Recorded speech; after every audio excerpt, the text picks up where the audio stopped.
السلام علیکم، کیا حال ہے جی آپ کا؟ اب ماشاءاللہ گرمیاں زوروں پہ ہیں تو مچھر عام نکلے ہوئے ہیں ہر جگہ سے، گتی بھی مچھر بھی کاٹتے پھرتے ہیں۔ تو کئی دفعہ اتنا کاٹتے ہیں کہ خارش ختم ہی نہیں ہوتی، گرمی سے بھی خارش ہو جاتی ہے اور خارش سے بہت پریشانی ہوتی ہے۔ آدمی محفل میں بیٹھا ہو کھجاتا جا رہا اپنے آپ کو، ویسے ہی تکلیف بہت ہوتی ہے۔ تو اس کی جو میں آپ کو دوائی بتا رہی ہوں، بڑی آسان سی دوائی ہے۔ وہ ایسے ہے کہ چونا لینا اپنے پان والا جو پان کو لگاتے ہیں، اصل میں وہ اس کی تیزی نکال کے ٹھنڈا ہو گیا ہوتا ہے۔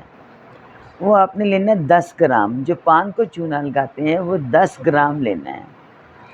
اور آپ نے ڈنڈا گندک لینی ہے۔ گندک کئی قسم کی ہوتی ہے، اس کو پنساری کو بولنا ہے کہ ڈنڈا گندک دیں، وہ بھی 10 گرام لینی ہے۔ تیسری چیز ہے مردار سنگھ۔ مردار تو مرے ہو کے کہتے ہیں، مردار سنگھ 2 گرام۔ سرسوں کا تیل آپ نے لینا ہے 250 گرام۔ یہ سب چیزیں اکٹھی کر کے چیزیں سب تیل میں ملا لینی ہے۔ تیل میں ملا کر جس جگہ خارش ہوتی ہے آپ نے 3 دن لگاتار لگا لینی ہے۔ صبح کو لگائیے، رات کو لگائی، ساری رات لگی رہی، صبح کو نہا لیا پھر لگائی۔ جی آپ نے 3 دن کرنی ہے۔ 3 دن تک دیکھیں انشاءاللہ آپ کا صاف ہو جائے گا۔ اگر نہیں ہوئی وہ جگہ خارش والی، 2 دفعہ اور 3 دن لگائیں۔ جب یہ استعمال کرنی ہے لگانے کی تو آپ نے اس میں پرہیز کرنا ہے۔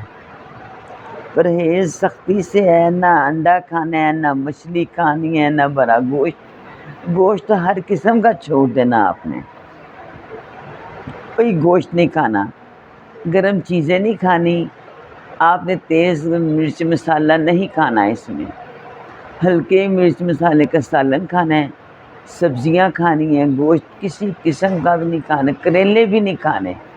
جو گرم چیز ہے نا اس کو تو ہاتھ نہیں لگانا۔